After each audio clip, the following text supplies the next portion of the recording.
for the oath back office. Okay, hi everyone, good evening. My name's Ann, I'm the city clerk for the city of Albany, and I'm here to swear everyone in for the first meeting of this term. So if you could all rise and raise your right hand, and I have the oath on the screen. And a reminder, if I say state your name, if you could state your name one at a time from that side over this side. And please state your name. I, Catherine Bierce. Troy Hodges. I, Katie Vigil McClanahan. Hi, Dan Lieberman. I, Mark Melgen. Do solemnly affirm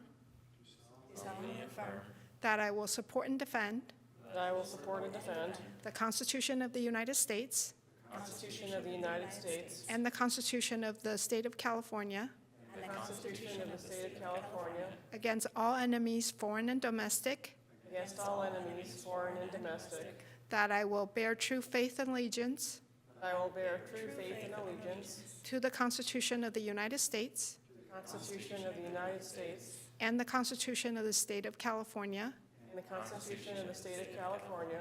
that I take this obligation freely That I take this obligation freely without any mental reservation without any mental reservation or purpose of evasion, or purpose of evasion, and that I will well and faithfully discharge and that I will well and faithfully discharge the duties upon which I'm about to enter. the duties upon which I'm about to enter. And do you attest to the oath that you just took? Thank you. You may lower your hand now. Congratulations and welcome, and congratulations on your appointment to the committee. If you can sign the oath that's in front of you, and I'll get you a copy afterwards.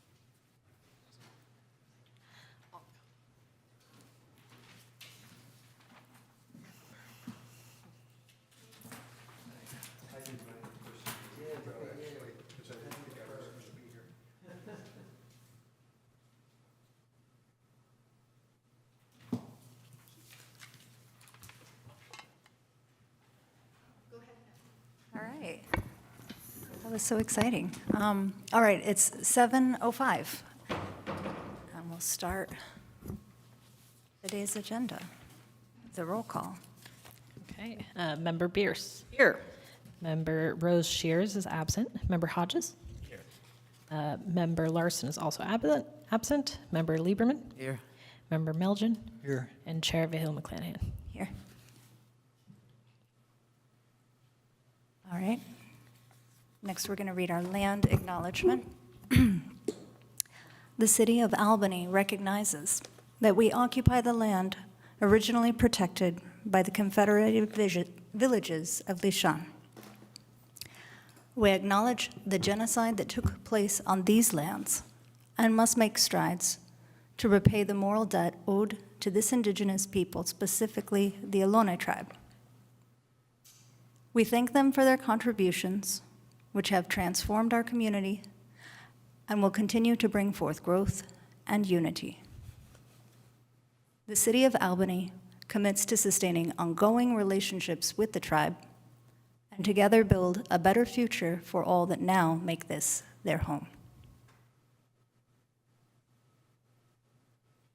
Okay, now we're going to move to approval of the minutes from December.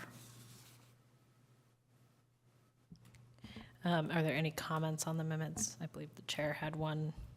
Did, yeah. There was just a little typo that stated that in December we approved the May minutes, but I think it was the November minutes that we approved.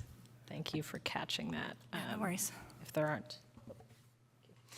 aren't any other comments, then you can approve it with that slight edit, and that's fine. We don't need to come back to it. Yeah, I move that we approve the December minutes with that correction. Second. All right, Member Bierce. Yes. Member Hodges. Yes. Member Lieberman. Yes. Member Melgen. Yes. And Chair Vigil McClanahan. Yes. Okay. All right. Update the screen. Yes, I don't actually have control over that from here.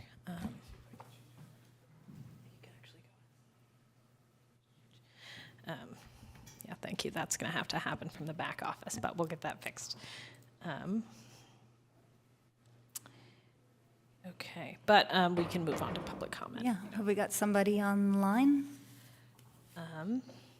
Yes, we have a few attendees. So this is the general public comment. So if anyone would like to speak on an item that's not on the agenda for tonight, please go ahead and raise your hand.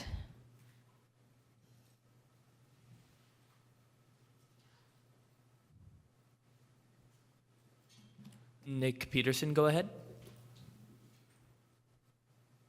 Yeah, thank you for allowing me to speak. So I have a couple concerns.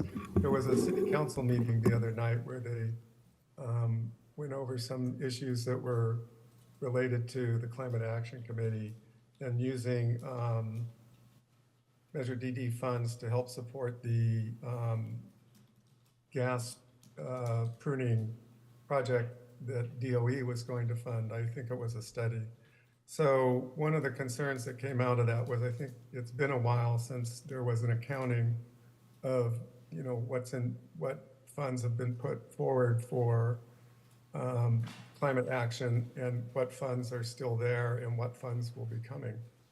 So that would be very nice to have more transparency on that and an accounting that shows what Measure DD funds have been used for. So I'm putting that forward, and I'll also maybe speak during future agenda items to encourage you to bring that up. So I think it's time to have another report and understand how that very important funds that the City Council has graciously concurred with the voters' request to use a third of it for climate action.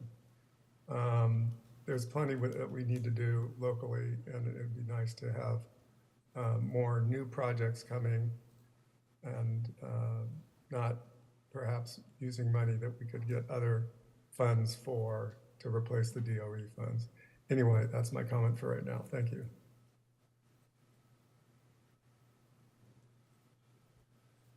Lucinda Young, go ahead. Yes, good evening. I would echo Nick Peterson's the comment that he just made about a need for an accounting of DVD funds. My notes indicate that the last time we had an accounting was July 2023. So there has been a lot that's happened, and it did come up at last night's city council meeting. I was hoping that the agenda tonight would include what's the status of the gas decommissioning project. I learned last night at the city council meeting that those funds have been frozen by the executive order, which has frozen so many climate activities. But there was a request that our Measure DD funds be used for the shortfall. The city, there was a lot of discussion about it. There's a lot of confusion about it, and the city council did not make a decision last night because they want to get some additional information, and it's being continued until the next city council meeting. So I was hoping that'd be on the agenda tonight so we could kind of find out what's going on with that, and it does not look like it is on. The other thing I wanted to mention, we had the Albany Climate Action Coalition had a very successful event in January on building electrification at the Albany Library.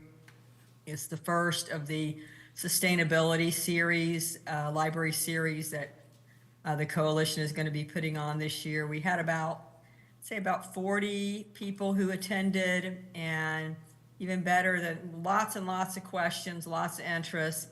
And I've had, I think, about 5 people who have reached out to me since the event for questions about home electrification. So I think it's very successful and moving the dial, getting people to start moving on this.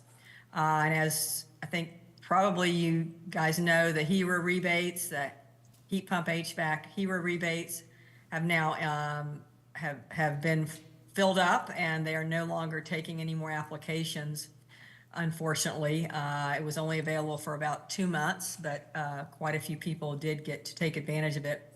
But I know there was concern about perhaps we wouldn't need the Albany heat pump rebates since the HERA rebates were out, but those are no longer. I'm running out of time here. I did find out that I've raised concerns about the 5 EV chargers that the city council authorized for installation in 2021, which never happened. According to the city manager, the Public Works Department is going to be doing a feasibility study on that. Thank you.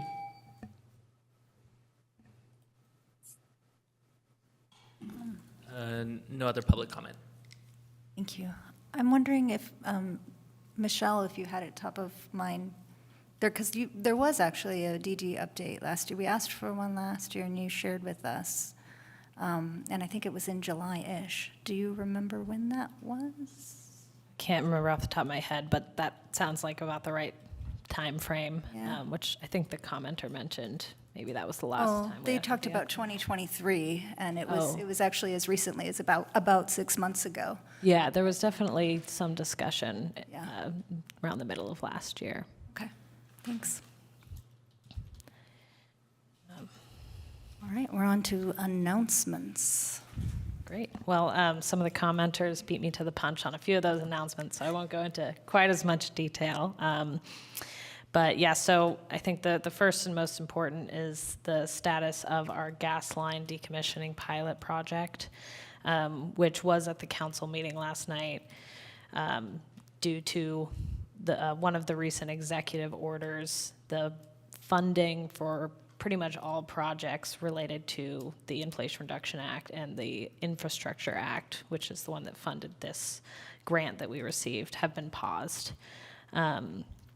And so we've been trying to move very nimbly to resolve that and figure out if we can continue along with the project using city funds and hopefully be reimbursed.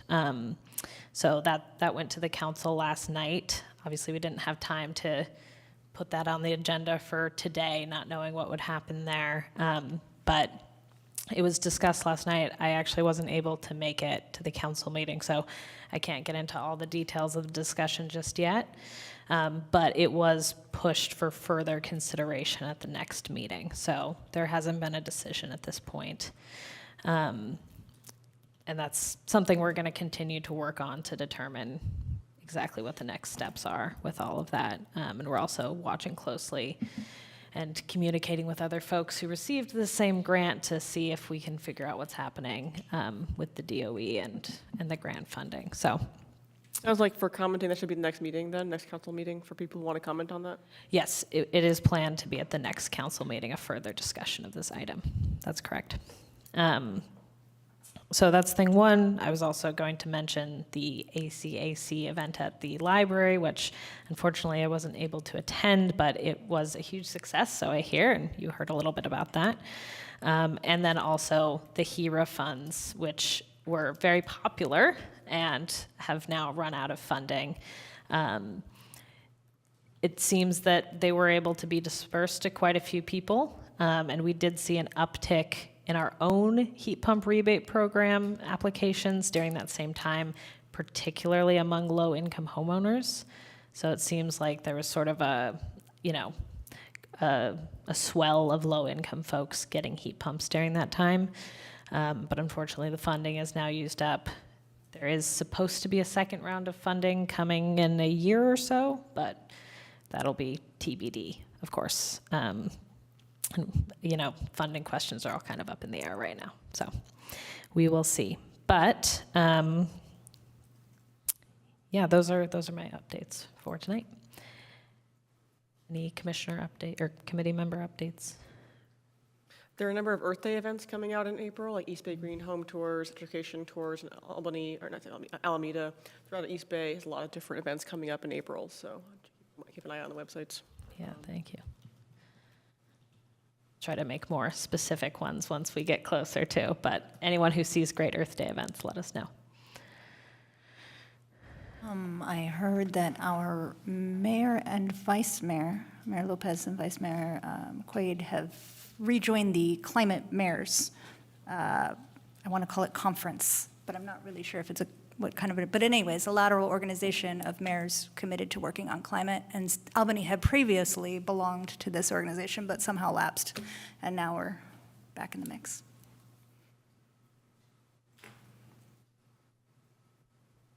Any other announcements? We can take comments on the announcements if you'd like. Yeah, why not?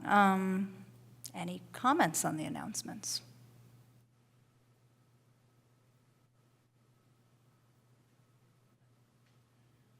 Lucinda Young, go ahead. Thank you. Thanks, Michelle. I'm particularly interested in more details on, and you may not have any at this point, but if you have any more information to provide on the DOE grant, I know that there are a number of, or many jurisdictions that are impacted just like we are. And I know there are lawsuits now related to the pausing of the funding.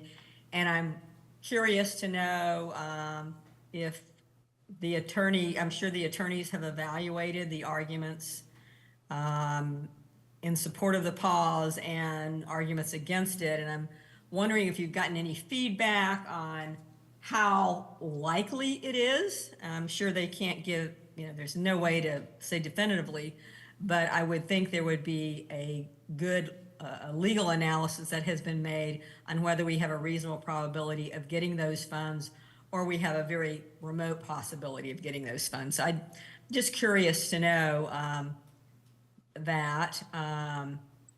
And also, I think you said that you've reached out to some other jurisdictions that have, and how are other jurisdictions handling it? Are other jurisdictions coming up with the funds on their own, or are they, and also I'm wondering if there are any other sources of funding besides, that could make up for this. Nick Peterson had mentioned that there was a block decarbonization, gas decommissioning in Oakland. I think it's called an eco block or something, that had gotten funding from PG&E. So anyway, those are just some thoughts I'm having. I'm just wondering, before we commit DD funds, are we satisfied that there are not other sources of funding for us? Thank you. Nick Peterson, go ahead. Yeah, thank you very much, Nick Peterson. So just on the Oakland decarbonization and electrification project, I heard this from Switches On Ambassador meeting, and this is not the eco block that had been brought. Eco block is something else. This is something PG&E has gotten funds. I think they're state funds. PG&E does not give their own money away. So this is passed through state funds, I believe, that are being used in low-income areas in Oakland, and it was just starting up. But again, this was a Switches On Ambassadors meeting that happened maybe even, I don't know, I think it was after all the funding block had started happening. So I think this is still on, and I'll try to get more information from Switches On and share it with the Climate Action Committee. Then just to follow up on the Measure DD funds and bringing up to date, what I'm recalling is when Jeff Bond came and really gave a very thorough talk about how it was all going to work, went through a process that was going to take 1.5 years before the funds started being used. And, there were responses to that at the time. Since then, and that gave kind of a thorough accounting. Since then, I don't think we have had a very thorough accounting, and putting together the numbers from the city budget and from what one of the council members has said, there's been about somewhere in the neighborhood of 600,000 supposedly could be dedicated to up to the end of this last year. And I don't know if fiscal year ending in 24 is been all accounted for yet. But it was just a little surprising to see that this climate action fund that they're tracking only has 143 or 145,000, something like that in it, which some of it would go to helping with this DOE study if we don't get the DOE funds. That left a lot unaccounted for if we truly have collected and the city council has authorized around 600,000 to go into the climate action fund. So I think some sort of update that shows money in, money out, what's going on would be really helpful. Thank you. No further public comment.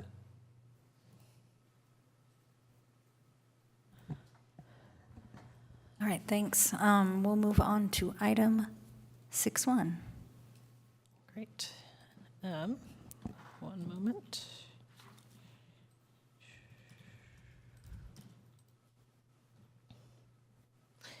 Okay, this is a proclamation of appreciation for Mira, or Member Fisun, who has finished her term of service with us. I don't think she's able to be here this evening, but I'll be sure to send her the recording afterwards if any of you have any comments or things to say. But I'm going to go ahead and read this out. A proclamation of appreciation to Myroslava Fisun for her service on the Climate Action Committee. Whereas Myroslava began her service on the Climate Action Committee in September of 2021, and whereas Fisun served as chair of the committee from February 22 to January 2023, and whereas as a member of the Student Outreach and Engagement Subcommittee, she helped develop a proposal for climate literacy curriculum in Albany schools, and whereas Fisun's demonstrated commitment to climate action and youth engagement was inspirational to the committee, and whereas, during her term of service, Fisun was influential in achieving the city's sustainability goals, including influencing implementation of the Climate Action and Adaptation Plan, developing and updating a heat pump rebate program, and developing a sustainable food ordinance. And whereas, Fisun began her service on the committee as a high school junior and served into her college career. And whereas Fisun is recognized by the committee for her thoughtfulness and dedication to sustainability and for her commitment to making Albany a more environmentally responsible city. Now, therefore, be it resolved that the Climate Action Committee does express its appreciation to Myroslava Fisun for her service to the city of Albany and wishes her the best in her future endeavors. Passed and adopted by the Climate Action Committee of the city of Albany at its meeting on the 19th day of February 2025. So the way these goes, if you guys have any questions, and then we'll take public comment, any comments you have, and then we can make a motion to adopt the proclamation. Do we have any questions?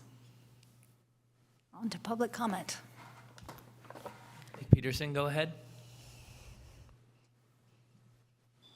Yeah, hi, Nick Peterson. So I think I was actually on the committee a couple of years ago when Mira first came on, and I think she was a real shining light for the committee. The student participation has always been very excellent with the Climate Action Committee. I think there's enthusiasm for what the committee does. So I'm hoping to see more students come in or other people related to the schools in Albany participate directly on the committee. So I really appreciate her energy and her efforts. And especially along the educational lines that she was focused on. So yay, Mira.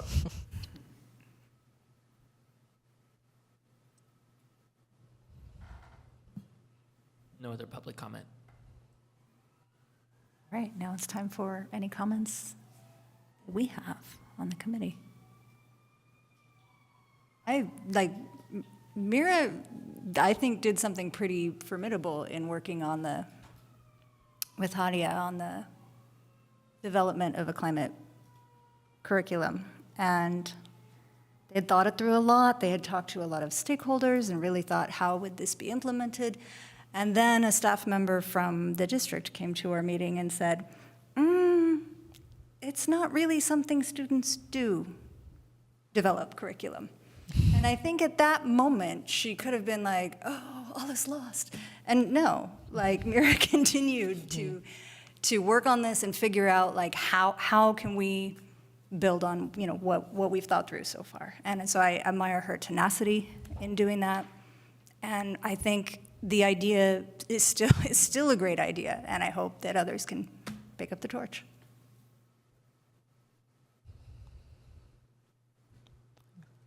Any motions?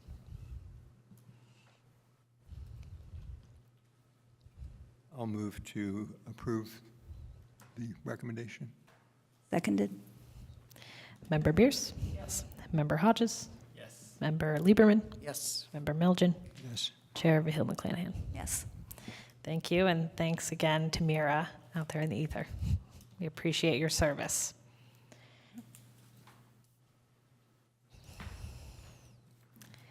Before we move on to item 6.2, I am curious if you know roughly about how long it takes to do the presentation on that one.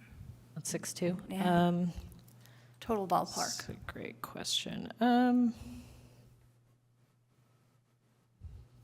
minutes, maybe a little less. Okay, great.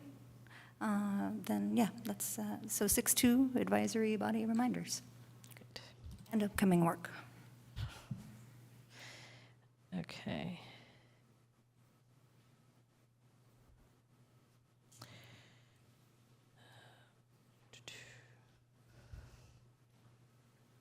There we go. Okay, so the first part of this is really just kind of an overview of some of the top level advisory body things that we talked about way back when you were initially put on the committee. So, you know, just nice to remind ourselves every year. So again, our committee purpose, which is now at the top of all of our agendas, is to serve as a technical advisory committee regarding matters related to climate action and to advise council on matters related to reducing greenhouse gases and adapting to climate change. So that's why we're all here.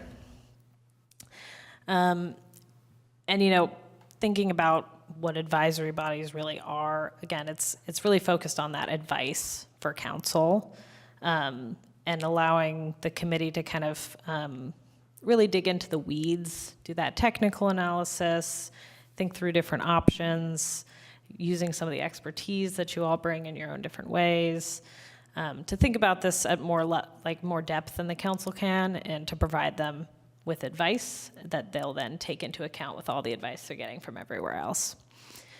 And again, that's sort of defined in the work plan, which is just being updated now. We're going to have a new work plan for the next 2 years. So when that's finished, we can talk about that a bit at a future meeting, but it all kind of stays within that same realm that you saw on the last slide. Again, of course, you're expected to attend as many meetings as you can and arrive on time to all of those regular, and we don't really have special meetings in this committee, but just in case we do, please notify us at least 24 hours in advance if you're able to let us know if you need to be absent, especially if it's planned. Of course, if you're sick, you know, we understand. And excessive absenteeism is grounds for removal. We usually don't have to deal with this, but, you know, if you're going to have to be gone for an extended period of time, or if things keep coming up, you know, we'll have to have a discussion about it, but I'm not expecting any issues there. The reason that's so important is because in order to hold meetings, we have to have a quorum, which for this committee is at least 4 members. So, you know, it's important that we know in advance if we won't be able to meet quorum, so we don't waste everyone's time, and also so we can try to make sure that we're able to hold as many meetings as possible. All right, the Brown Act. This is a big one. We won't get into all the details here, but the main piece here, that the public commissions, boards, and councils and other public agencies in the state exist to aid in the conduct of the people's business, and it's the intent of the law that their actions be taken openly and their deliberations be conducted openly. That's really the heart of the Brown Act, and that's kind of the thing we try to think through whenever we come up with a Brown Act question is, should we be doing this or not?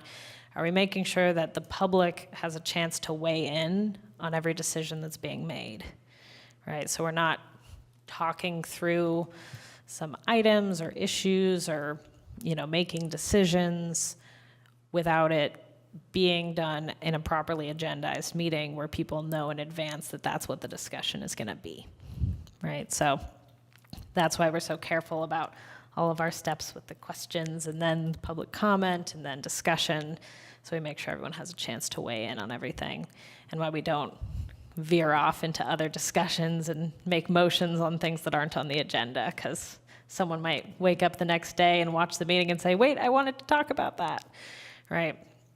So that's the heart of what we're doing here. Of course, within subcommittees with less than a quorum, we can't have discussion on, committee business, but we'll get to that. So this is same ideas here, but make sure we're properly noticing all of our meetings. We're not discussing or making decisions outside of the public meeting. We're not jumping between people, like having a discussion with one person, and then that person has a discussion with another person on the committee, and then another, right? So we can't get more than 4 people in a discussion through sort of any type of medium or route. All right, the meetings. Went over a bit of this, but again, within each of our items, we do our presentation or report, such as we're doing now, member questions, then public comment, then discussion and decision.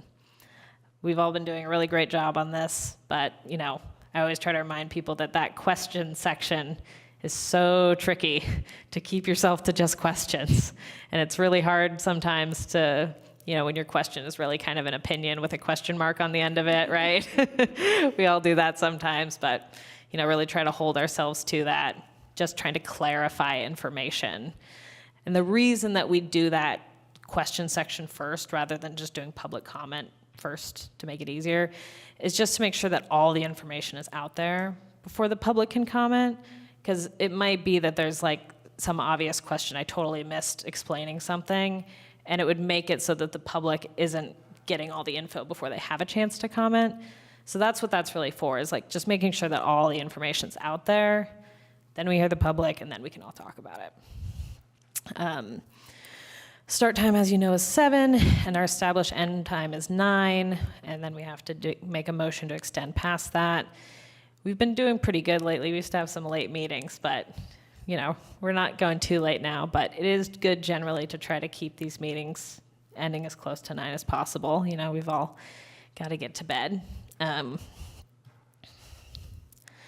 then the agenda. So the agenda is set by the chair, the vice chair, and me. This is something that, we do about a week in advance of the meeting, a little bit more. And we make sure that those agenda items are relevant to what the committee should be working on, of course. And we really try to find a balance between what the committee members are really interested in talking about and what there's sort of something for staff to say about.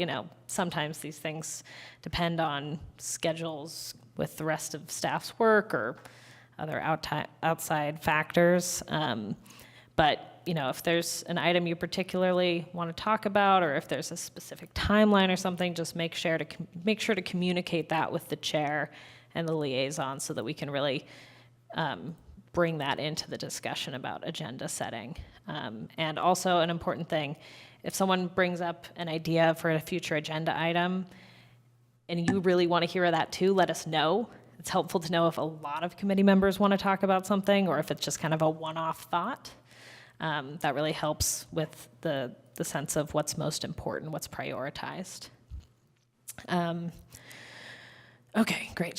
So yeah, I mentioned the future agenda items section. And of course, you can also send those over email if you think of them later or anything like that. Oh, and one more thing. If you hear an agenda idea from a public commenter, we don't necessarily always put those onto our list of future items if we're not hearing that the committee is interested in that. So if you are interested in having a discussion about one of those items, make sure to make note of that verbally in our future agenda items section so that we know.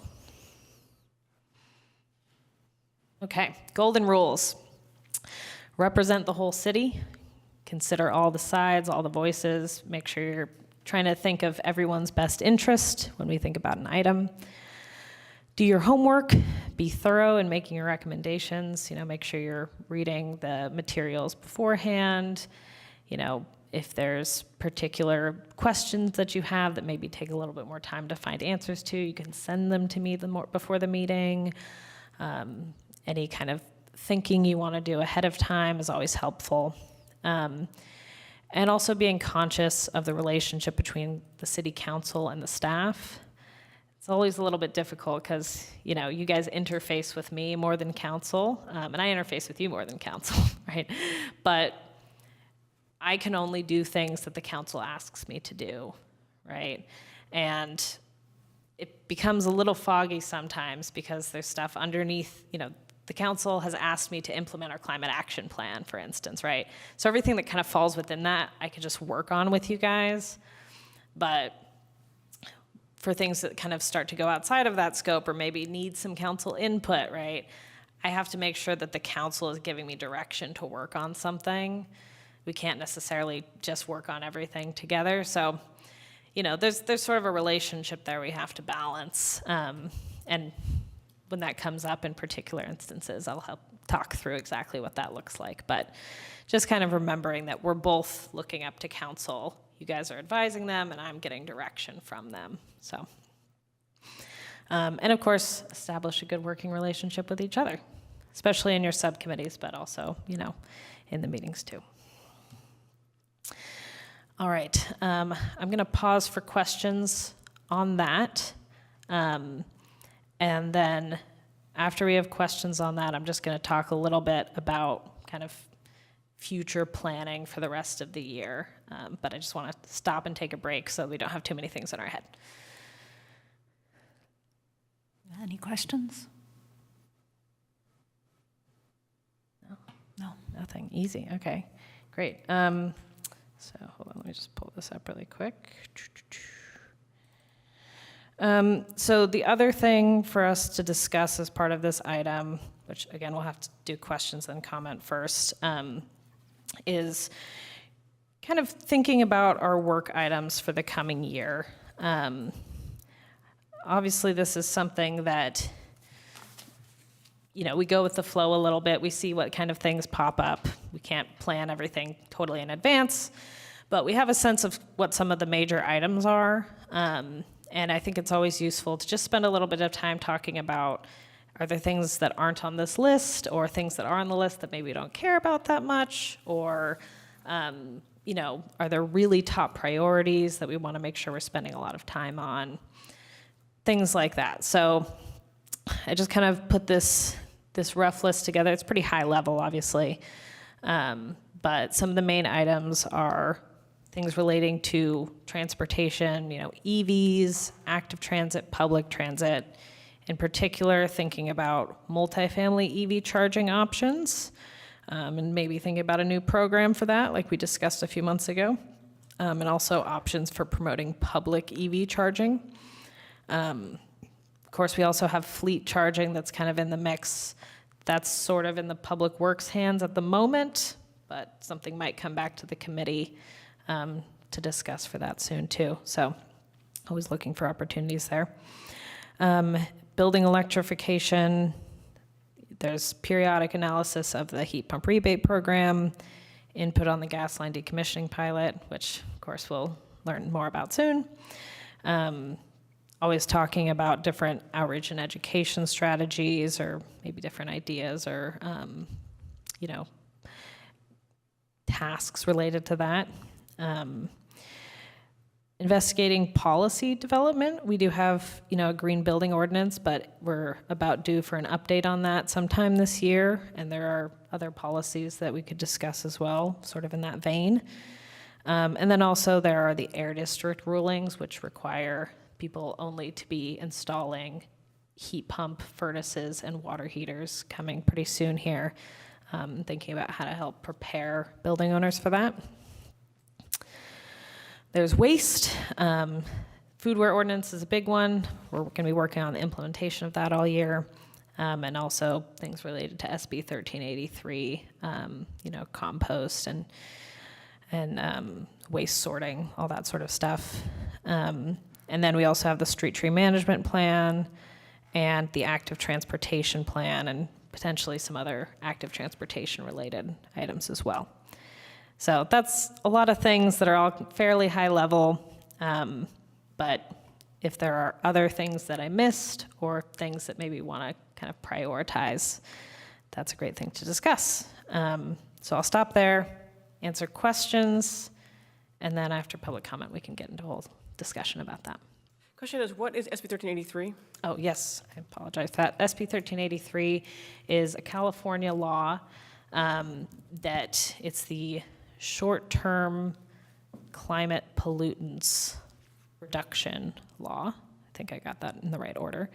Basically, it's related to, I mean, it's very wide-ranging, but it requires all cities in fairly dense counties, so not every single city in the state, but most cities to have compost service, and for all of the buildings, residences and offices to provide compost service. It requires cities to procure a certain amount of compost each year and do something with it to create more of a compost market. There's requirements about education around waste sorting that the city has to provide, that landlords have to provide, various people on different levels, making sure that there's, three-stream waste stations at various places like restaurants. So it's really just all about getting people to compost food scraps as much as possible and creating a market for those food scraps and for the compost. Yeah. Any other questions?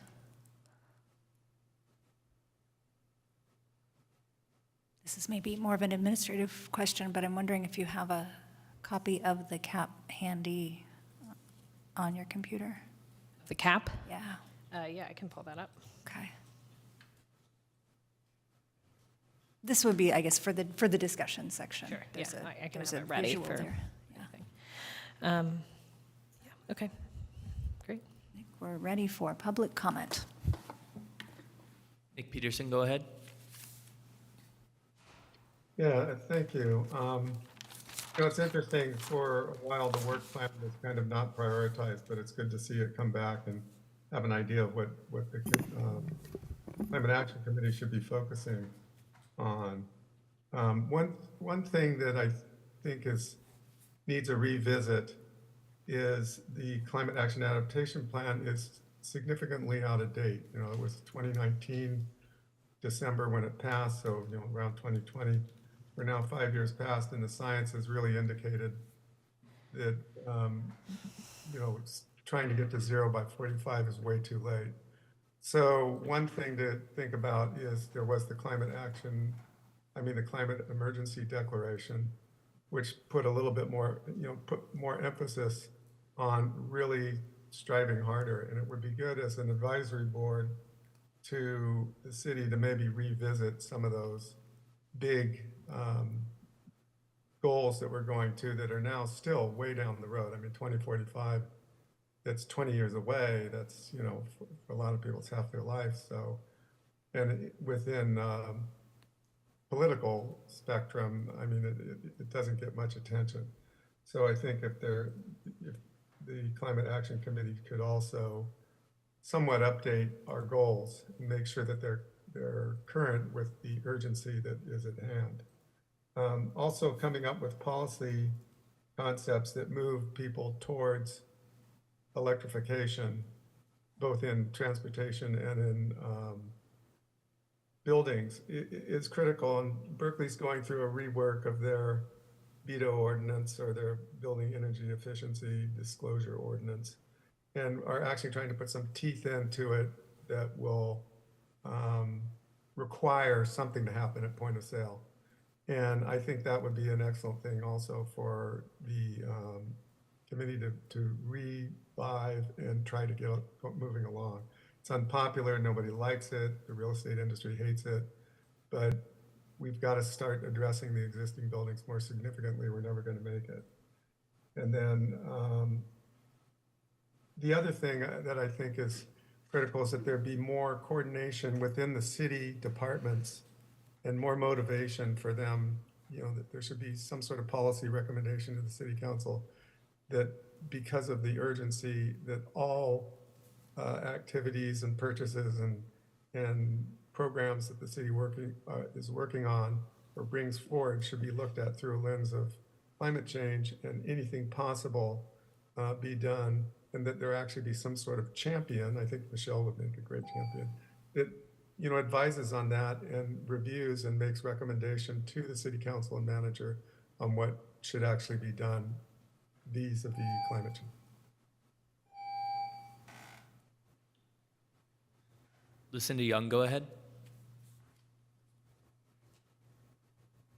Thank you. I agree with Nick Peterson. He just spoke about the importance of really revisiting our climate action adaptation plan, the target dates based on the current science, because our dates are, based on the current science, are too late. I know that's a tall order, but I think that it's something that we really need to think about. And the fact that it's maybe hard is not a reason to steer away from it. I also, Michelle, you mentioned that you have to get direction from city council on whether to work on a certain parameters, or from them on whether you can work on a matter. And I think this highlights what I see as a problem. There are a lot of climate-related decisions that are made without input from the Sustainability Department and without input from the Climate Action Committee. We've got a lot of expertise on this committee, and there are decisions being made at the city level, climate decisions, without consultations from this group. It came up at the city council just in the last couple meetings. I raised the issue of the 5 EV chargers that city council authorized that never materialized. And the city manager has said, well, Public Works is doing a feasibility study on that. I'm wondering if anybody here on the Climate Action Committee, or if the Sustainability Department even knows that Public Works is doing this. I know that we have a subcommittee on the Climate Action Committee Dan has spent a lot of time looking at EV chargers. And I did raise this at the city council meeting. I think that EV chargers are very, very much a climate decision. They're a critical part of our climate action adaptation plan. And why is this being handled by Public Works? Only being handled by Public Works. The other issue came up, you remember the parking enforcement vehicle last year, which the Climate Action Committee and Sustainability Department didn't even know about. The police staff reported that there were substantial mechanical difficulties with the electric version, which was not based in fact, but the city council just based their decision on the police staff's report, and we now have 2 gas parking enforcement vehicles. So I see a problem here, and I'm hoping that. Thank you, Lucinda. No other public comment. Thank you, commenters. We'll go on to discussion of item 6.2. I was thinking, thank you for asking that, because I forgot to say that, that we might want to take a break after discussion. But that's all right with everyone. All right.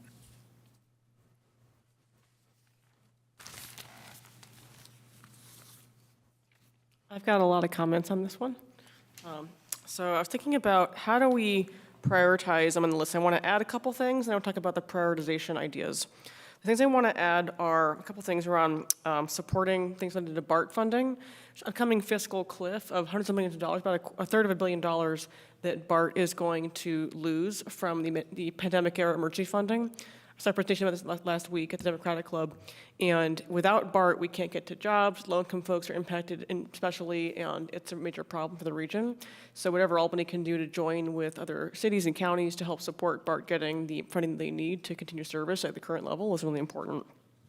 Another relatively quick and easy win, given the hundreds of thousands of dollars that we have available to spend from the TRDD funds, could be Stowe's the Community Center that are currently teaching people to cook on gas stoves. Seems like an easy win to replace those with induction, to build enthusiasm for electrification, and to reach both kids and adults in getting people excited about cooking on induction as a behavior change and electrification item. One idea I have is around native tree protections, and that there's a lot of habitat benefits to specifically native plants. And since birds eat caterpillars that eat native species, we need to have more native landscaping if possible. There's a really great book on this called Nature's Best Hope by Doug Tallamy you can check out.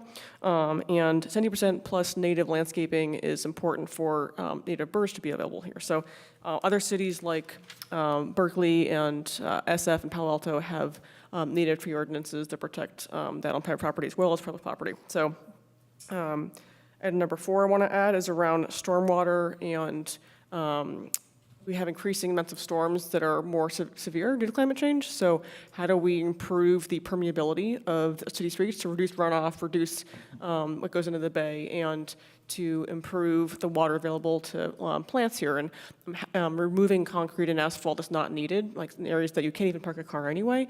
Dan Johnson has an excellent analysis of how to do that and where to do that, and that could be part of the biodiversity piece as well with the plants. And then this might be a little more spicy, but thinking about climate action as relates to housing, densifying areas where it's appropriate, for example, on commercial areas like Solano or San Pablo, thinking about how do we get more dense housing, which improves walkability, bikeability. A lot of climate metrics are related to density of housing and then people using more transit. It's kind of a synergistic thing that reaches a lot of different benefits with one thing. I know we're not the zoning committee, but it does relate to climate because density equals climate benefits. So those are my 5 ideas.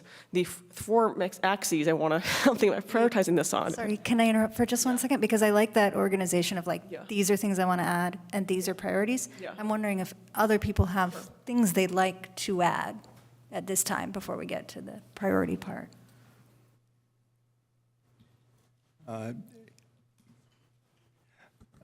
I suspect that we may want to spend more time this year on issues that are likely to come from Sacramento. We all want electricity to be affordable relative to natural gas. I checked my bill this morning, and for me, on an equal energy basis, electricity costs 7 times as much as natural gas. That's a lot of headwind to fight. There are things kicking around in Sacramento that we may want the city council to weigh in on. One is the rooftop solar industry is lobbying for bringing back net energy metering 2.0, which was a subject of discussion here a little over 2 years ago. I don't know how much of a splash it's going to make, but there was an academic paper a couple months ago that said that in Northern California now, wealthy people would save money by going off-grid through a combination of solar and energy storage and fossil fuel backup generation. So there's affordability, equity concerns. I guess the last point is Albany's input might have more influence now than it used to because our new senator, Jesse Aragon, is on the Committee for Energy and Utilities. Thank you. I'd be interested to add to your header about transportation, continuing to look into bike rebates and transit incentives as we started doing in the last meeting. And then this kind of dovetails with the prioritization, but for prioritization, I was looking at page 17 of the CAP, and that's the part I was going to ask if you could bring it up. But after looking at that, and we can talk about that when we talk about prioritization, but I came away with the feeling that I would like to see us working a little more on the consumption-based emissions that aren't housing and transport, because housing and transportation are definitely most of our in-town emissions, but then there's these other pieces, particularly food and goods, like services is a little hard to put a finger on, but we could potentially be giving some of our policy thought to the food and goods part and those parts of the cap as well, because we're doing a lot of really good stuff with the EV charging and with building electrification. So I think we're not going to lose sight of those important things, and it might be time to add that other piece. So that's another request. It's a general request. What other things do people have an interest in working on? Building on some of the public comments we just got, I'd be interested in working more on green procurement policies for Albany. I don't have a great sense right now where it's at. I'm sure there's been a lot of thoughtful implementation of it, but seeing if it could extend to things like vehicle procurement to make sure we don't have the same issue that happened again with the enforcement vehicle.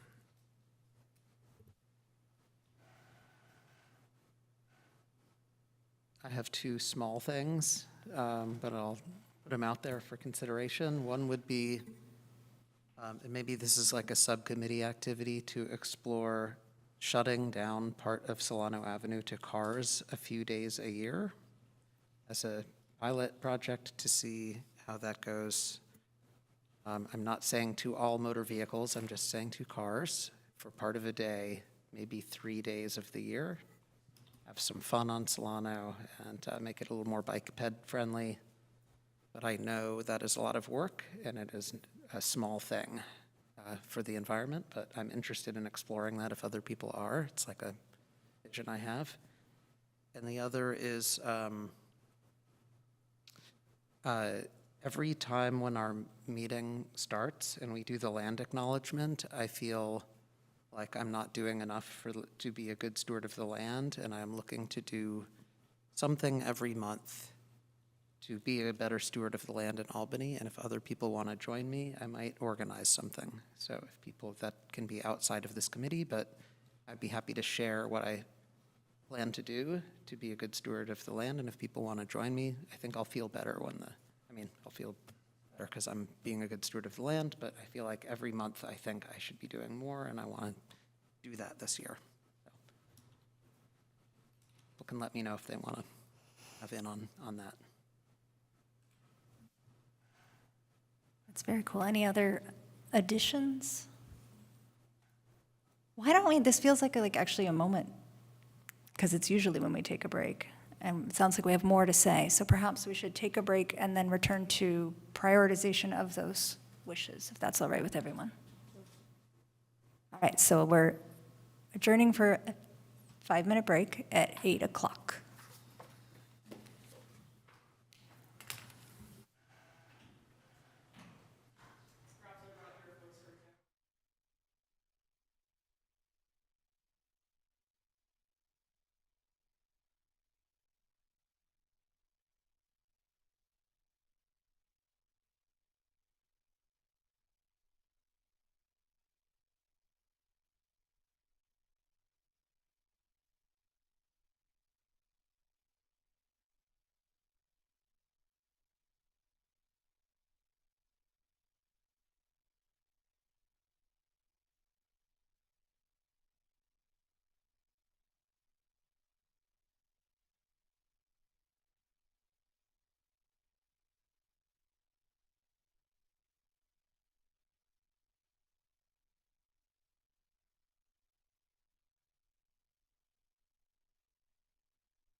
right, so we are resuming item 6.2, and we're on to the question of all the things we want to work on, how should we prioritize them, and why? I have 4 axes to analyze them on, I wrote down. I should have been prepared. So there are 4 ways I think about this are, one is the absolute best for climate in terms of emissions. One is an axis of the best for people, regardless of what the emissions are in terms of like a quality of life. Third, signaling value or piloting for other cities or jurisdictions that are watching what we're doing. So in terms of like a first mover or signal value. And then fourth, interdisciplinarity and cross-functional aspects. So ecosystems don't live in isolation. You know, no bird or tree lives on its own. Everything's part of a system. So thinking a set systems approach to climate, and that's the 4th piece of this. So in terms of like the axes, like is it emissions reduction, people's experience, signaling value, and interdisciplinarity? I think one that stands out to me is the building owners and the air district rulings, because replacing heat pumps and water heaters can be expensive if you have to get a new panel or a service upgrade, and it can be complicated in terms of the permitting and the contractors and getting it all to work, maybe old wiring. So it is a big emissions reduction for climate. It is a value in terms of the building gentrification, gasoline decommissioning pilot, there's a piece of that, and then there's the people want to have comfortable homes, get air conditioning with heat pumps, and it can be challenging to do that. So I think there's a really big value add around making that experience easier, and that might be more of a marketing communications angle of things, not just about policy, but that's something that stands out to me because people might be confused when they hear about this. They can't do it anymore, so that's something that I think is important. And then the interdisciplinarity, thinking about biodiversity and climate and having a great city to live in is the idea around the street trees and stormwater, like the parklets thing, because if you ever walk past like a little park that's been nicely planted with native trees, you get more butterflies, hummingbirds, pollinators are really important, and that's something that relates to the idea of the ecology or the systems thinking piece, that it meets a lot of different goals that I think is important. So, 2 stand out to me there.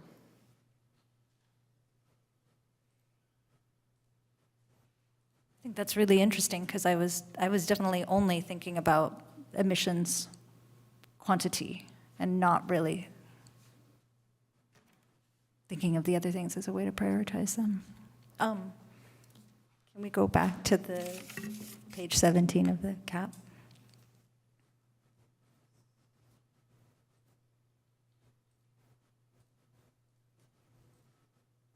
Thank you.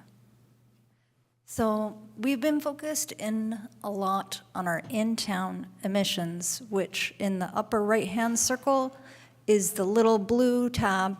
Those are the emissions created in town, real time in Albany.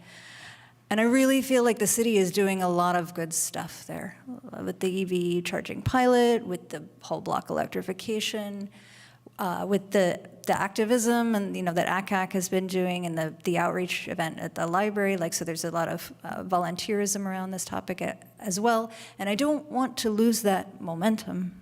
And also, those 2 pieces, if you look at the bar graph of our estimated total emissions embodied in everything we do, combined, that's the transportation column, the housing column, that's about 40%.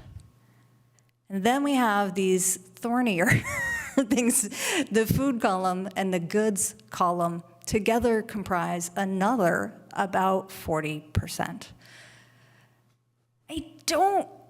So priority-wise, I would like to spend more attention on these 2 items, but when I dial down into the recommendations in the CAC, they're limited.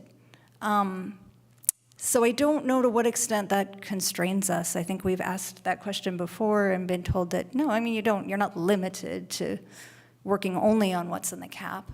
But per your earlier explanation about workflow, it could be that if we have an idea not in the CAP about food or stuff, that we might have to go through quite a process to work on it. But to me, those are our top priorities, even though they're a little trickier to talk about,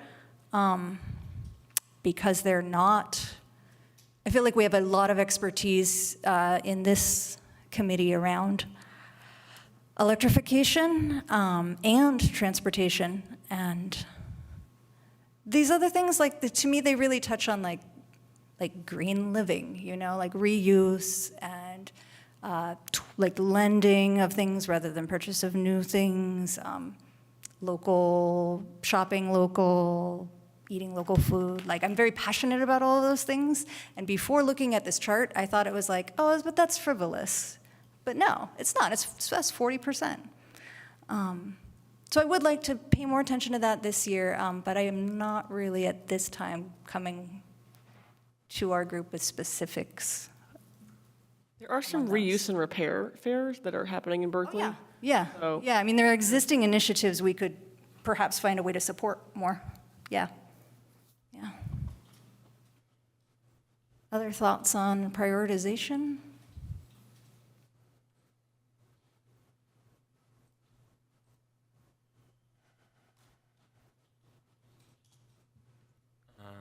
It's less on the framework to go about it and just what I think is important. Yeah, I wanted to echo the building electrification work via, revising or expanding the heat pump rebate program, as well as, I think that was an important bullet, pairing it with the upcoming air district rulings, because I think there could be, a lot of confusion as that rolls out if people aren't prepared for that. Also, I think, with so much chaos at the federal level, I think a lot of people are confused and probably scrapping projects because they aren't even sure if they're going to get, their refund from the IRS when it comes up next year. So I think us playing a strong role in, keeping our rebate programs and making, ensuring that'll be around will help, make people more confident. I think, both strong areas I'm strongly supportive of. And for what it's worth, I did like that, the way of categorizing it. And I think this one hits quite a few of those, which is a great way to think about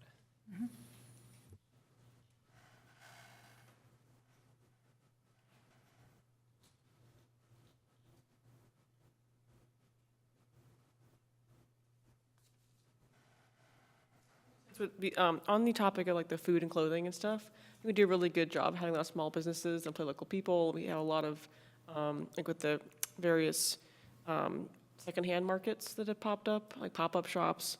I got some clothing repaired at one of them, so rather than throwing it out, getting things repaired is a thing. So they're already being run by a lot of local citizens, so maybe the opportunities to share that those are happening in city periodicals. I have a question, which is, what's the end point of this agenda item?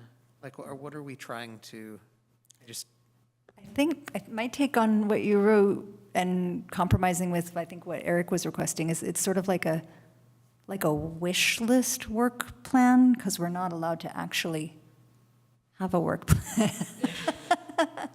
Yeah, we've gotten rid of the work plan thing because it was just taking up so much committee time and council time that it wasn't really providing much value.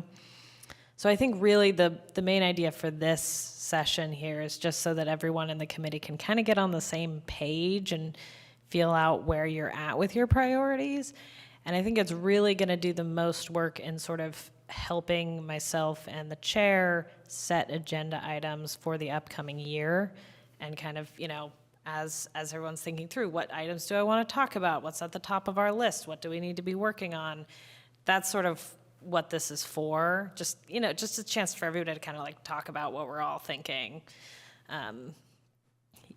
But yeah, there's no kind of formal motion. So once you guys feel like you've talked yourselves out, we can be done. It sounds silly, but there's a day called Heat Pump Water Heater Day in October. That could be an event or something around like the water heater thing that's coming in 2 years with the no more gas water heaters. So leveraging existing days or things like that around the upcoming air district rulings. Yeah, I do want to, on that note about outcomes and whether we should talk ourselves out completely, I'm wondering, is there a zero emission transportation subcommittee update? Is there no? Okay, so we just have to make sure to leave time for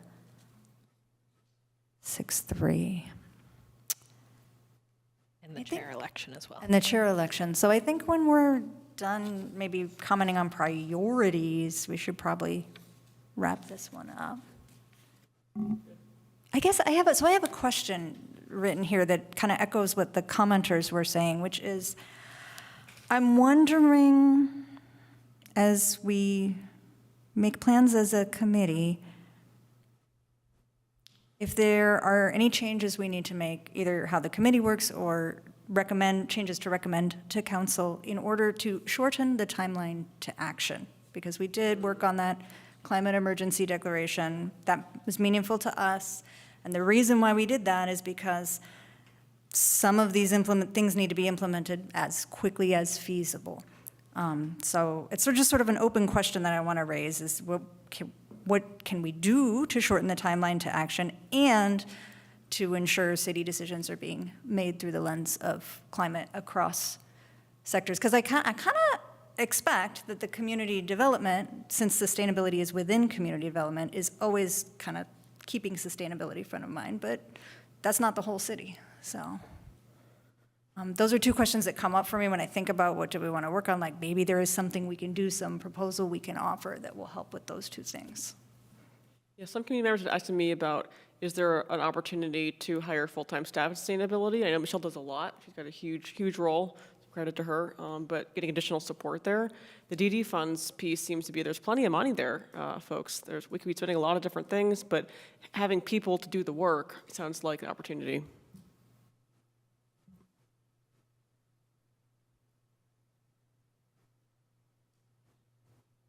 I guess along that front, there were a list of items that Michelle presented or that were up on the screen.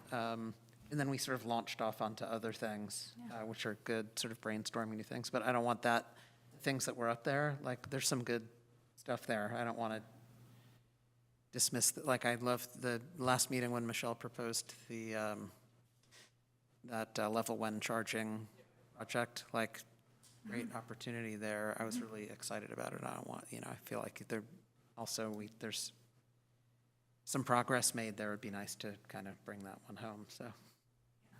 Yeah.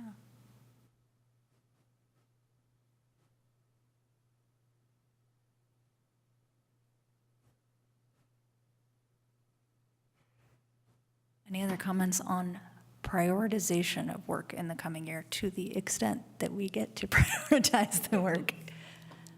How many can we pick? Can we pick 12? Do we pick 6? Like, what's the number of slots we get? Just be here till midnight every month. Yeah, I don't know, but I think, like I said, a lot of times these items, there are other kind of timelines and factors in play with a lot of these things. So even if something's a top priority, might not be something to talk about every month. So it's kind of good to have, a list of things that we want to work on, and we'll kind of cycle through them as they develop. And they're like, sometimes it takes a while to get something on the council agenda, and it's good to have other stuff you're doing in the meantime. So, I don't think there's like a limit. It's more a sense of like, where are we putting the majority of our attention, right?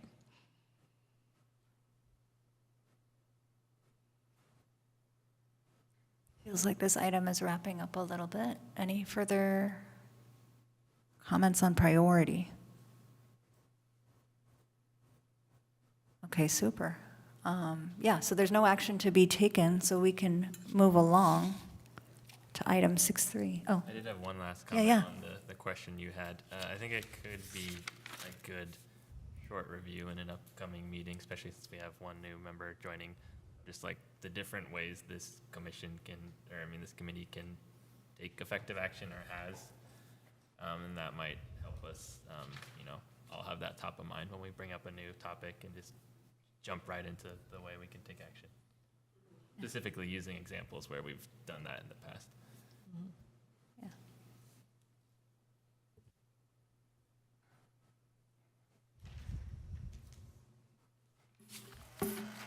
All right. So let's move on then to item 6.3, collaboration for climate action. Great. Okay, so We had some questions in our last meeting and some interest in the sort of topic of collaboration and the way the city collaborates, or the way we might collaborate more. Obviously, we're a very small city, so collaboration is pretty important for us to really get things done and to extend our reach. There are a lot of ways that we collaborate right now, so I'll talk a bit about that and sort of some of the better and worse formats for collaboration. And hopefully that's kind of helpful context in thinking about ways that the committee can weigh in on that in the future. So Stop Waste is where I'm going to start off. This is really the main agency that we collaborate with. They do a ton of stuff. We're very, very involved with Stop Waste. So this is a joint powers authority. Effectively, it works sort of like a county waste agency. And it's all of the cities and jurisdictions in Alameda County kind of coming together and making joint decisions, and also kind of doing certain roles countywide, right? So one of the big things that they do is implementation of some of the pieces of SB 1383. So for instance, they are in charge of making sure that the food generators that are required to donate surplus food are in fact doing that, right? So that's something that every city was like, we don't want to all do that ourselves. Stop Waste, can you take that on, right? So there's things like that that they take charge of. They also run the Bay Ren program for Alameda County. That's a Bay Area-wide program, but they're sort of the Alameda County wing. And they're operating all of those rebates. They're doing contractor trainings, all sorts of things like that. So there's several roles that they take on where we sort of give some of what would effectively be our work to them to do.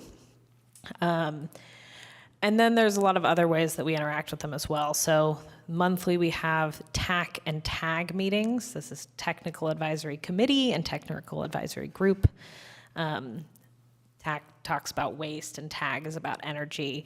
And basically we get together with all of the other staff members in the East Bay cities, or the Alameda County cities, and the Stop Waste staff, and we talk about various issues. We talk about the projects we're working on together. We share resources and ideas. I've presented at these meetings about like our rebate program and the EV pilot and things like that. We provide feedback to the Stop Waste staff about, you know, what we need more help with, or what's working really well, or that sort of thing. We talk about model ordinances, like the foodware ordinance that was, you know, the foodware ordinance we have is based off of the Stop Waste model ordinance that they developed with input from people at the TAC meeting. So it's just, you know, a lot of collaboration happening all the time. And then there's also a side of Stop Waste where council members from all these cities weigh in. So there's the Energy Council and the Waste Management Authority Board. That's made up of council members from across the county. And it's a similar type of thing where they're talking about various issues, they're providing input, they're making decisions together, that sort of stuff. So Stop Waste is absolutely massive. We wouldn't be able to do nearly the amount of stuff we're doing at a city level or a county level without them. But that's not where collaboration ends, of course. We also work a lot, there we go, with other cities and other jurisdictions. So, you know, this branches from our next door neighbors like Berkeley to like cities in Canada all over the place, where I see that they've got some interesting program I want to hear about, and I call the guy up and we have a half-hour-long chat about it. I really love working with other city staff. I have to say they're super collaborative. And so we're constantly sharing experiences. We share ordinance language with each other. We say, yeah, this ordinance worked really well, but this section was terrible. To cut that out when you do it, right? Different ideas, constantly communicating with other cities in kind of, you know, particular forums and monthly calls, and also just on one-off occasions. But then there's also kind of more enhanced collaboration, in particular with our neighbors. So, Berkeley is a great example. We do a lot with Berkeley. They're sort of our big next door neighbor. And we're working really closely with them on implementing the foodware ordinance because obviously Solano Avenue is half in Berkeley, right? And, San Mateo is another one where they have a similar ordinance to us, so we're talking to them about what they've done so far. They're a few steps ahead, what's working, what's not. Can we take some of your materials and change them a little bit, that sort of thing. So, there's different levels of collaboration, but we work closely with a lot of other cities all the time, and other jurisdictions too that aren't cities. An example would be the Compost Hub. So UC Berkeley is our partner on the Compost Hub, as well as the Giltrect Farmers Coalition. So that's, sort of a similar thing, but not exactly a city. Sorry, I don't know why this is so slow. And then there are some other partners like nonprofits and CBOs. These ones are a little bit less common, but we do work with nonprofits pretty regularly, in particular as consultants, where we have a contract with them.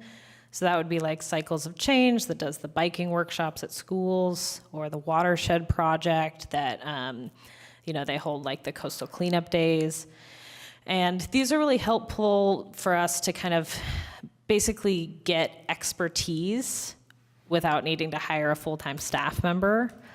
And usually they're really kind of plugged into a specific community, and so it allows us to sort of interface with that community and provide a service that we can't do on a staff level. And then there's also community-based organizations. So these are things, maybe like ACAC, for example, the Albany Climate Action Coalition, Strollers and Rollers, Solano Avenue Associations, where they're maybe a little bit less formal, and they're kind of based in Albany, made up of community members, usually working on some sort of particular subject area. And these organizations are really, really important for us in terms of community engagement and like reaching specific stakeholders that we don't get to through like our e-news or something. So we definitely work with them a lot on that. And there's kind of a give and take where they have opinions about a certain policy, and we're talking to them and trying to, bring more people into the conversation. That sort of thing is happening a lot. And we also work with them, like for instance, the Solano Avenue Association. I went with one of Berkeley's staff members the other day and presented to their board about the foodware ordinance and talking about, okay, how can we work with you to get in touch with the businesses and give them the information that they need, right? So that sort of thing where we're kind of using these pathways to get in touch with the people that we need to connect to and making sure that we're having a dialogue. So that's usually the way that we're working with CBOs. And then in terms of, what kind of collaboration is the most effective, generally speaking, it's easier for us to work with pre-existing partners where we have some existing relationships and we know who to talk to and there's already trust there. Doesn't mean we can't work with a new partner ever, but that just goes quicker, generally speaking, right?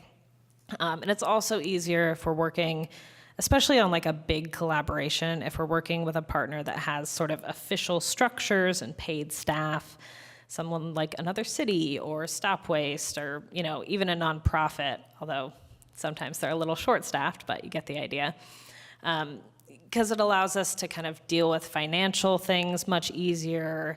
We know that we kind of have a specific person to talk to who's there 9 to 5, Monday through Friday, right? It makes that process easier if we're trying to do a big project together. Doesn't mean that's the only way we can collaborate, but those are usually the ones that are most effective.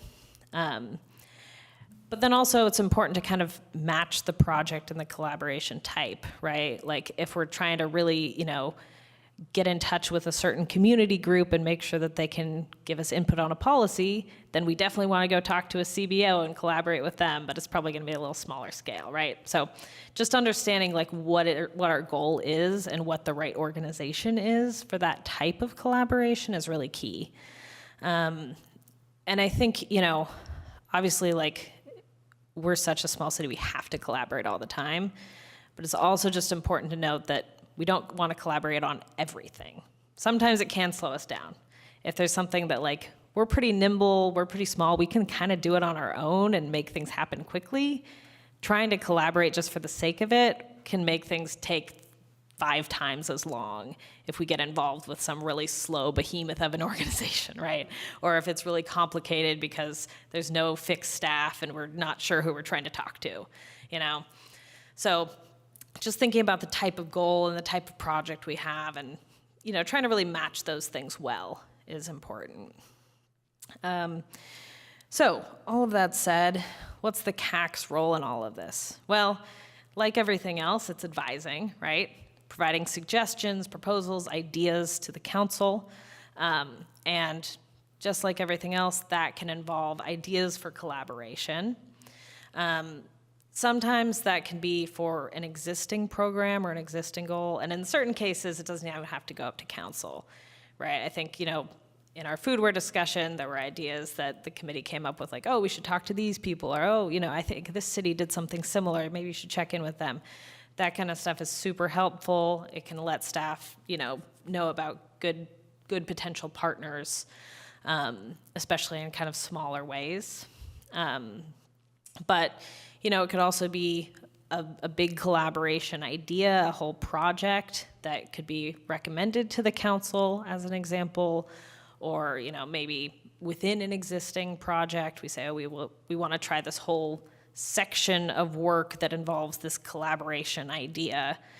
And again, that might be a suggestion to the council. So it's really just kind of thinking through the organizations and agencies that might be useful for the kinds of things we're trying to do, and bringing those ideas up and talking through them. And how exactly that goes would be on a case-by-case basis, of course, but that's just kind of, I think, another place for the committee to be thinking about how to move our work forward. Okay, any questions?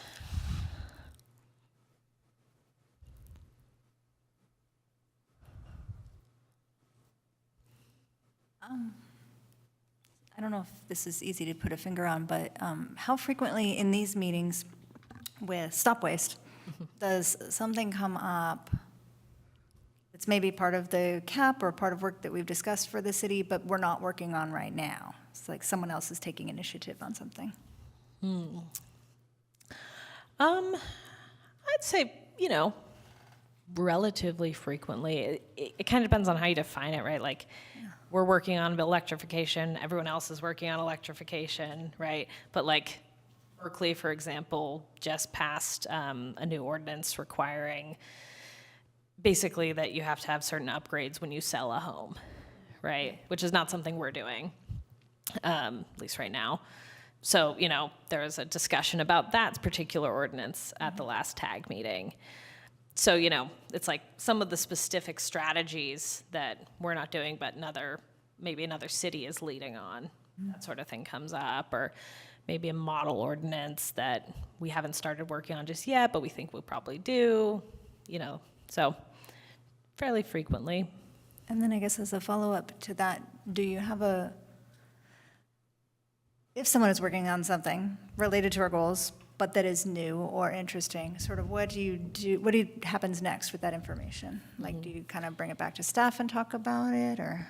Yeah, you know, I think it can kind of depend, but we often kind of track those things, and we try to copy as much as we can from other cities. Yeah. So another example of this is, I think it was Member Lieberman, maybe, or remember how, I forget, but somebody noticed that Alameda, the city, was working on a kind of a public charging pilot that was a little bit different and used nearby building power and stuff like that.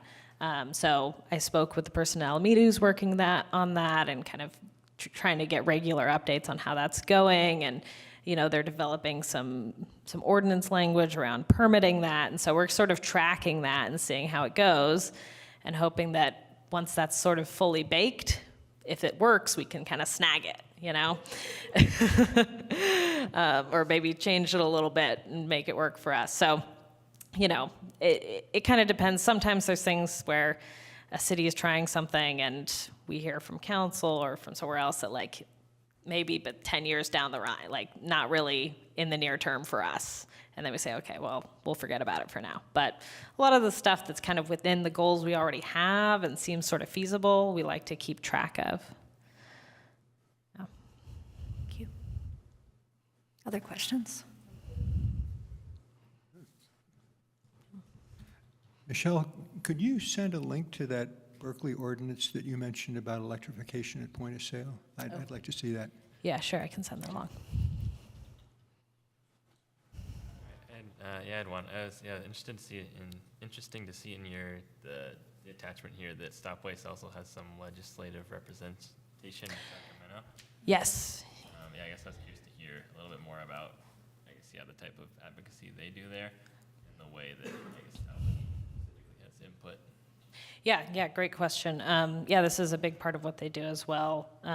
We basically, Stop Waste has a small team of lobbyists and a staff member who work pretty closely with several of the lawmakers in Sacramento, and they provide input on a wide range of bills that kind of affect us and fall within their scope of waste and energy and climate work.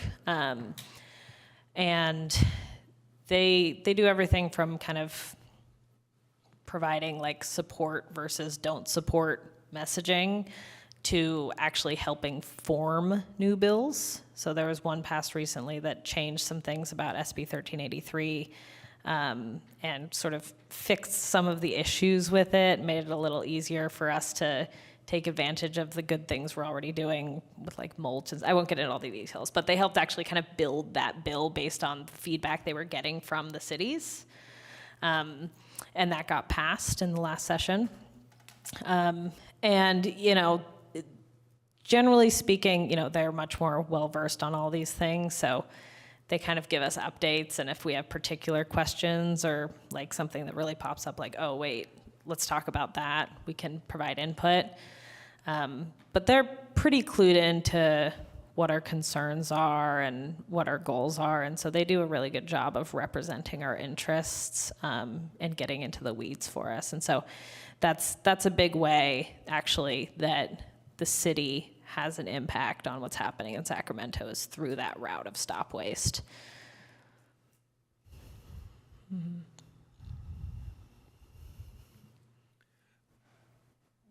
Would Stop Waste make its analyses available to CAC members? It's a great question. I would be surprised if it wasn't already public.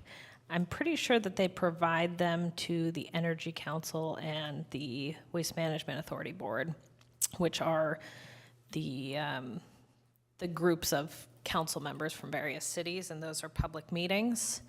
And so I would bet that there's items published there, but I'd have to take a look and see exactly how to get access to that. But I can look into that for you. Thank you. I'll follow up with you on that.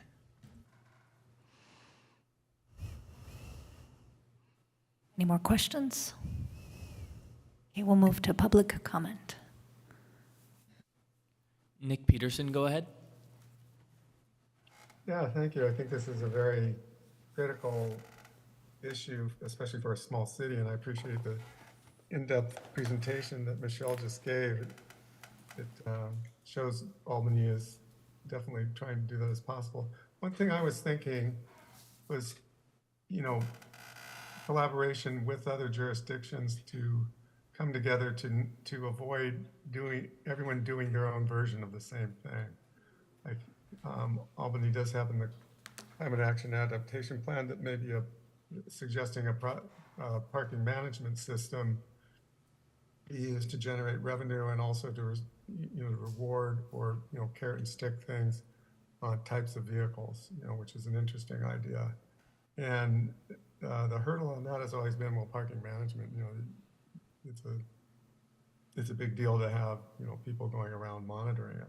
So Berkeley does have project management and parking management, and it would be interesting to see if other cities that don't would be able to collaborate and expand on how they do it. Also, you know, this reference to Berkeley's ordinance, that it doesn't require full electrification, but it requires some level of improvement at point of sale, which goes back to the incentive plan that has been bubbling around in the Climate Action Committee for a while and never quite makes it as a policy recommendation to the city.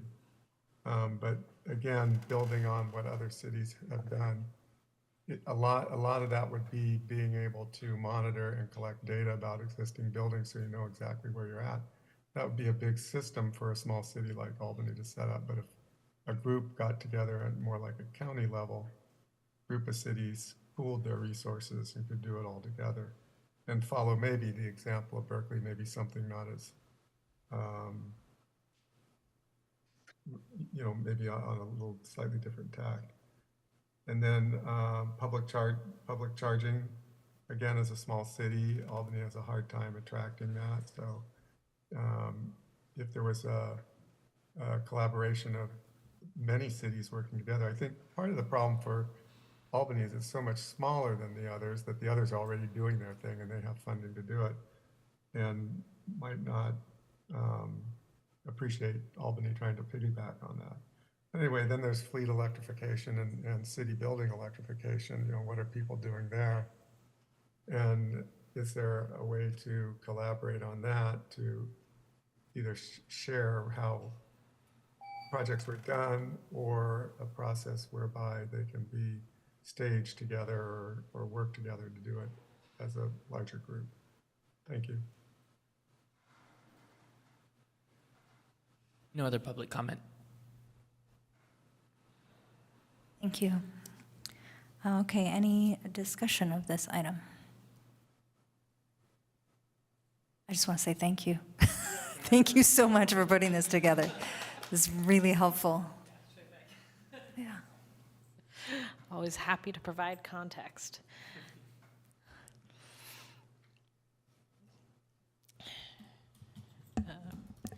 Should I move along? Okay. Yeah. Okay, just a moment. I have a little mini slideshow before we get to the, oh, sorry. It's actually, I think, the subcommittee updates first. Sorry. I'm stepping on your toes. We do not have one at this time? Not this time. Okay. Okay, so for the chair and vice chair election, I always like to just provide a little bit of info before we dive into it on how exactly this all works. So, first of all, what is the chair? We have a wonderful chair right now who's been showing us a great example of what this means. But basically, the main duties are overseeing the public debate between both the public and all of the committee members, kind of trying to help bring the discussion along, get everybody kind of to an end point or a decision, making sure everyone has a chance to be heard. Also, of course, making sure that our public comment is heard. Facilitating the meeting, going from, you know, each item to the next and making sure we're keeping track of where we should be. And then also, outside of the meetings, helping the staff set the agenda for each meeting. And, you know, again, kind of prioritizing and figuring out exactly what we should do and where. And then the vice chair is basically taking the place of the chair in the event of the chair's absence during the meeting. And also the vice chair helps set the agenda as well. So that's a team effort. So that's what the chair and vice chair do. We do generally recommend that, we rotate the chair and vice chair in the beginning of the year, every year. And we recommend that, you know, we change it up every year, but it is totally okay to have the same chair or vice chair 2 years in a row. We do max it out at 2 years. And our current ones, I think, are actually only at like 7 or 8 months right now because we were a little out of whack on our annual reorganization. But so that is allowed, but, you know, everybody gets a turn, right? And the way that the election process works is we start with the chair first, and we can nominate each other. So any committee member can nominate anyone. You can even nominate yourself, and it doesn't require a second. However, if you get nominated and you don't want to serve, that's totally okay, and you can just say, no, thank you, not interested. It's all good.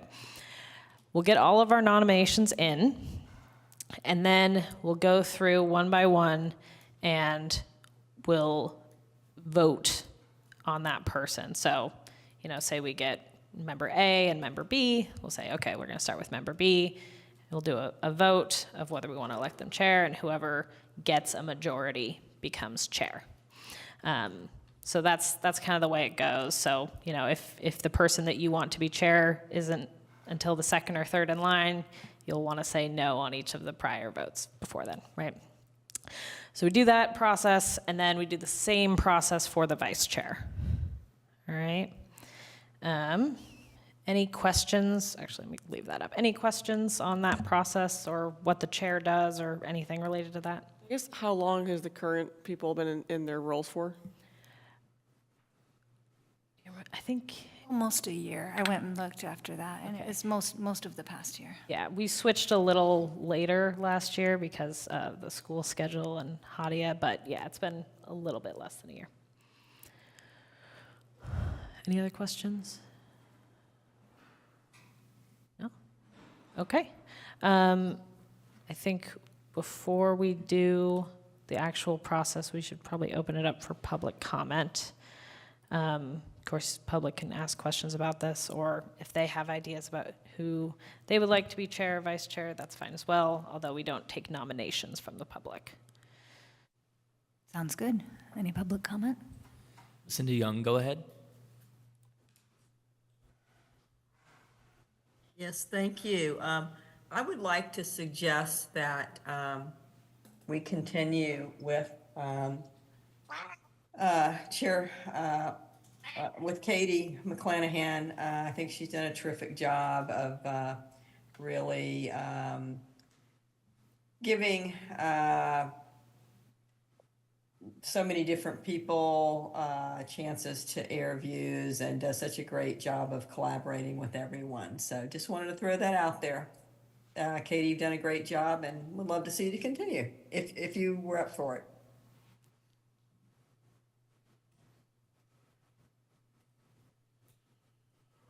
No other public comment? Okay, so we'll go for nominations for chair to start. I'm going to echo the thoughts of Lucinda and nominate our benevolent current chair, if she's willing. Thank you. Katie, do you accept the nomination? I do. Thank you. Just want to check. Thank you, Dan, and thanks, Lucinda. Any other nominations?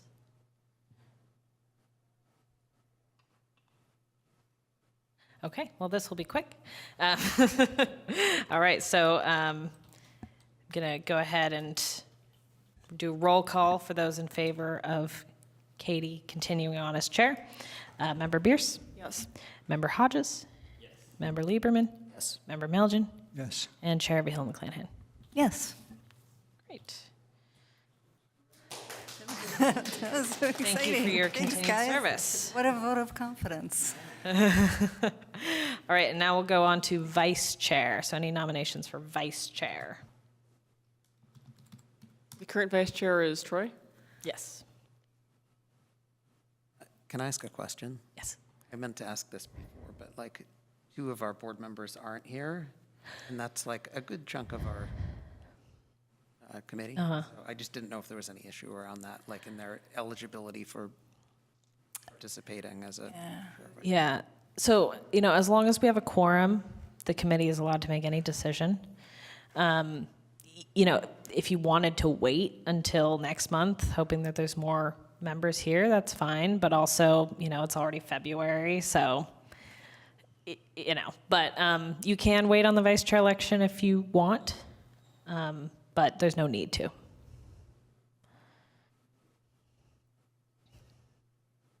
I mean, I would in the same vein, nominate Troy to continue as vice chair if he is not otherwise occupied parenting and all that. Troy, do you accept the nomination? Sure, I accept the nomination. Okay. Any other nominations? I'm up for it too, but you're doing a great job, so I don't want to take your limelight too much. You both have small kids. You do, yes. Like we have 2 vice chair parents. Okay, well, we'll vote for Troy then. Member Bierce? Yes. Member Hodges? Yes. Member Lieberman? Yeah. Member Melgen? Yes. And Chair Vale McClanahan. Yes. All right, and all stays the same. Perfect. Okay, thank you very much. Okay, and that means you can continue on shepherding us through the rest of the meeting. All right, we're on item 7, which is future agenda items. I think, given the time, I would love it if both public commenters and folks in the room try to say their requests in about a minute, if possible. We'll do public comment first. Nick Peterson, go ahead.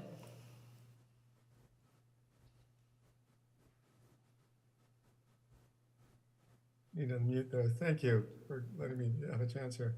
So again, I think the Climate Action Committee should bring back goals of the Climate Action Adaptation Plan, especially that they're significantly out of whack with current science.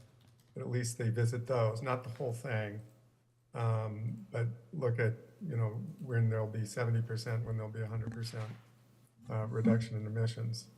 I think it's important that it reflect current science, even if it is kind of a reach in light of the climate emergency declaration. I think it's appropriate that we shift up those dates and make them more intense. Thank you.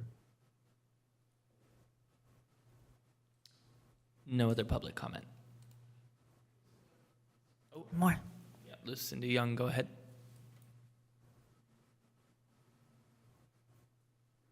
Yes, I'd just like to reiterate that, just a real quick ditto. I did want to also, this isn't so much new agenda, but the ACAC has another public presentation. I didn't have time to mention it during the opening Good of the City, but it's for March 30th, and the topic will be on plastics, which people often forget are fossil fuels. And part of a fossil fuel-free lifestyle is reducing plastic. So Jean Wu, who is a physician, will be speaking on the both health and environmental hazards of plastics. And then we will have Stephanie Regney, who is the former owner of Feel Good, speak on practical tips for reducing disposable plastic in your life. Thank you. Now there's no other public comment. Thank you. All right, folks on the committee, requests for future agenda items. I'd love to know what it would cost or to discuss the induction stove, the community center topic, since that feels like a relatively quick win that aligns to a lot of other goals. I know there's a lot of different vendors out there that provide battery-enabled induction stoves. There's the 220-volt versions, and this would be a great win for adults and kids.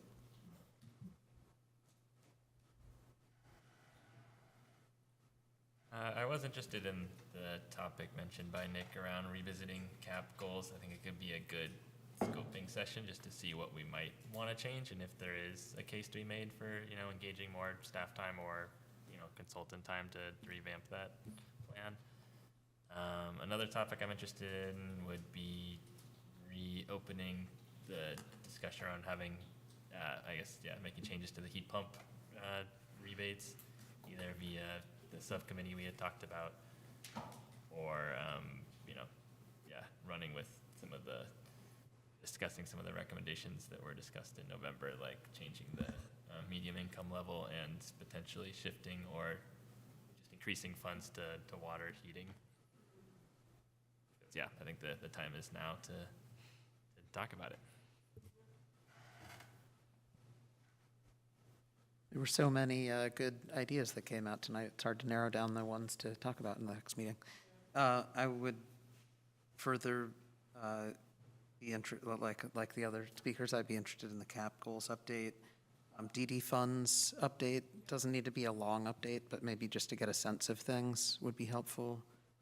And then if there's been any, if there's anything worth updating on the 2 EV things that were up on that list, the level 1 charging in multifamily, or the, like, getting a presentation from Alameda, if there's anything worth updating, then I'd be interested. If it hasn't moved very far, then no need to address it.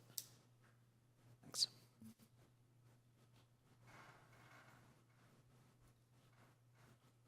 One more voice in support of looking at the CAP and which of the goals may need updating for new climate science, and what level of, like Troy was saying, what level of effort we feel might be worth it.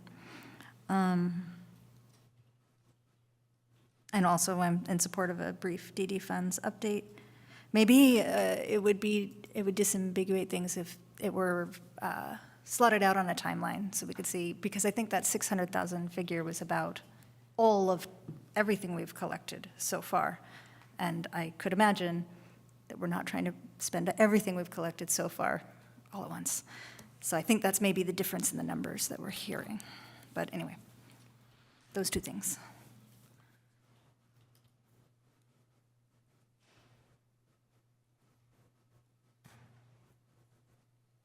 Any other requests?